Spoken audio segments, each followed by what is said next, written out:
Hey, good day. Welcome back to Mike's Diabetes World.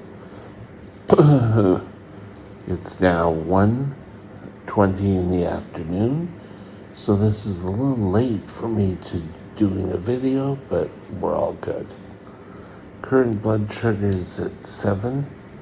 I did this about an hour ago, but still a full calibration. I've had a few corrections throughout the day, but we're sitting at 7, and I'm all within time and range. So, this is looking like a good day. Oh, and I have available insulin of 1.725 units of active insulin still running through my blood vessels. Oh, would you look at this? Time and range, 100%. Another win. We've had quite a few of these lately. Something I really did just notice is 100%, and then this is always in the 6s. So that's how I know that we're truly at 100%. Major win. Now, it's funny how this always happens. This ties into what I want to discuss today, and that is don't stress about failure. Interesting. Stay tuned, and we'll be right back to get going.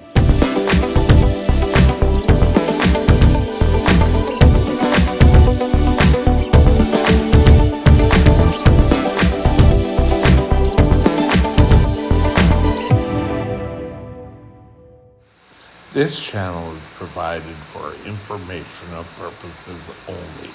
Contact your physician for any diagnostic or treatment plan. One thing I really have noticed is that when you're trying to do everything and get everything into line, and you notice how well I celebrate my wins.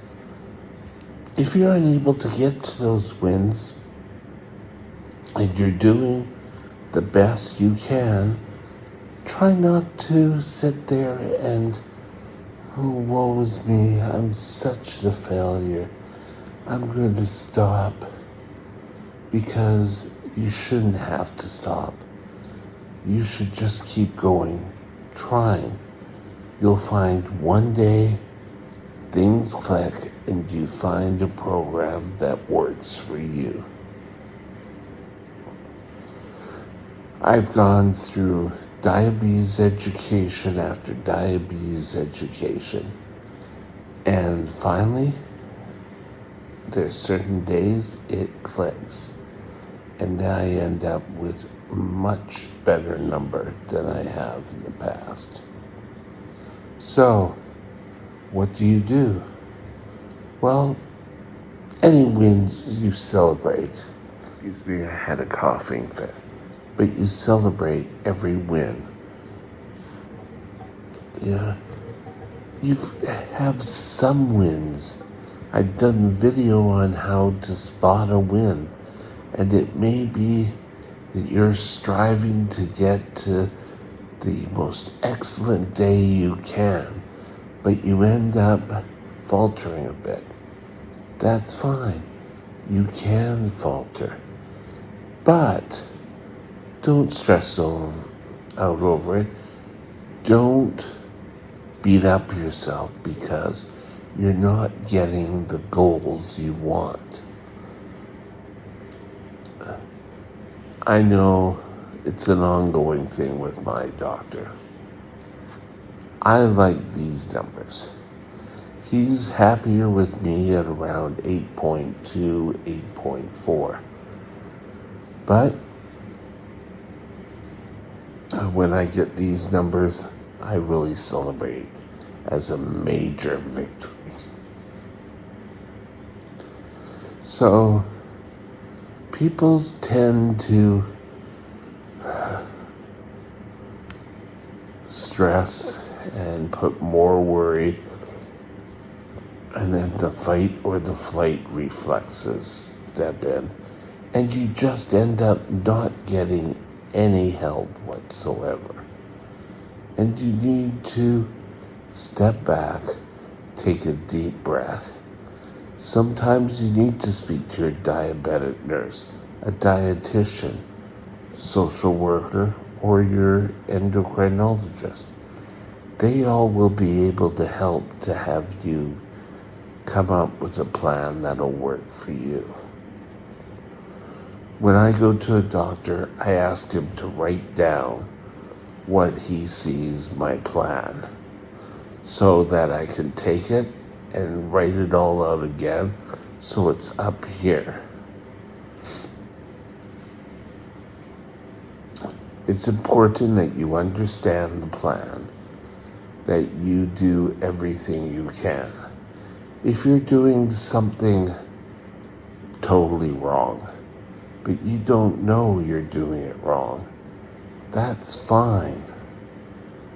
However, you need to carry on with things, and you need to learn. Once you've learned the point, start correcting.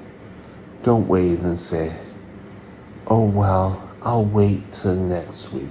No, I'll wait till the week after. That's not going to do it. You want something to lift you up? First of all, look for the wins. Second of all, try to replicate those wins. Third, see your daily plan, see the results you got, and where you could develop on. Because you know what? There's going to be something there. You don't need to be upset that you can't reach your goals. If you are doing your best and you're not reaching your goals, people will totally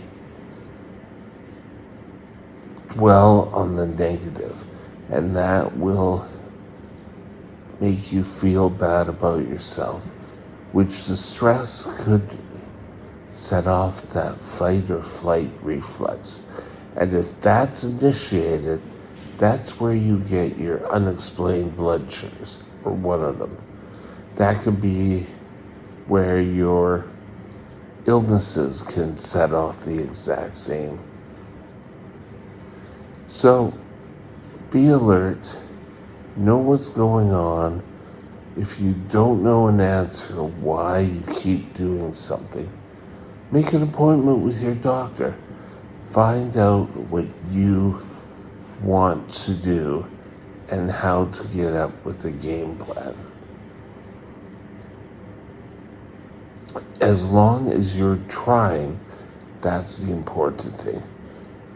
If you falter, don't just sit there and say, oh, well, yeah, I faltered.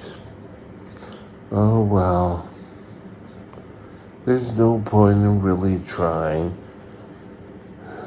because I can't do anything right. Stop that thinking right now. You can do something right. It may be a learning curve with your diabetes. I know when I started to take care of myself and wanted to follow my plan, I wrote all my plans out and I typed them up on the computer. I had them in a binder with all my diabetes related stuff. Then I would implement it. If I got a blood sugar which was out of range, I would find out why. If I couldn't find out why, I would come up with the suggestions. If I had a high blood sugar, I would see for 3 days if I continued going high at the same time. And then if I did, I would increase insulin that would cover that time by 2 units. Let me just specify here that worked for me. Doesn't necessarily mean that it'll work for you. You don't want to just take someone else's plans. As a teacher, we were always taught that you don't use someone else's lesson plan, because what could work for one teacher won't work for you, because we all bring special talents. Some of us are excellent at the diet and get every diet down to a little kilojoule of energy and such, while others are great at exercise.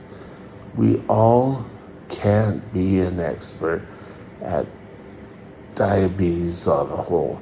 We have to live it, but being an expert is something different. So use the experts you have.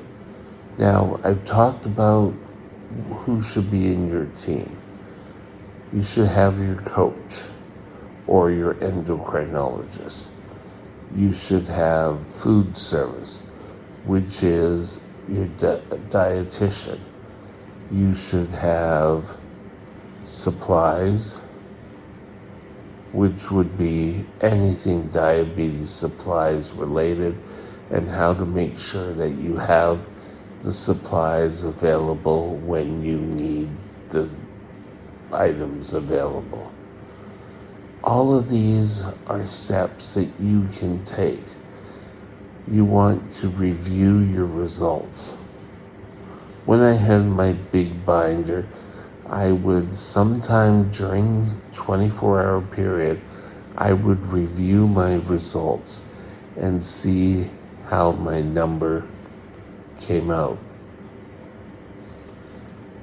And if I could decipher something and say, oh, that's why I had that great big huge piece of cake and I didn't correct the carbs. That's what I should, if it happens again, I'll know what to do. It's amazing. Don't stress on the small things. And one blood sugar is not the end of the world. We have moved away and they have determined that having one blood sugar does not affect your whole control. For example, the other day, in the middle of the night, my pump got disconnected from my body. My blood sugar shot up to 16, and I spent most of the day bringing it down. So, the following day when I showed that I was out more, did I really worry about it? No. I knew what had happened. I knew how to make sure it wouldn't happen again. And we continued. So don't wallow, don't worry if you have one blood sugar out of whack. If it happens all the time, the same time of day, you may need to contact your doctor or your diabetic nurse. They may be able to come up with a better solution. But always celebrate your wins. It's important. Don't let failure cause you any stress. You're too good. Have a great day, and we'll talk later. Bye now. My email is mikesdiabetesworld@gmail.com. mikesdiabetesworld at gmail.com.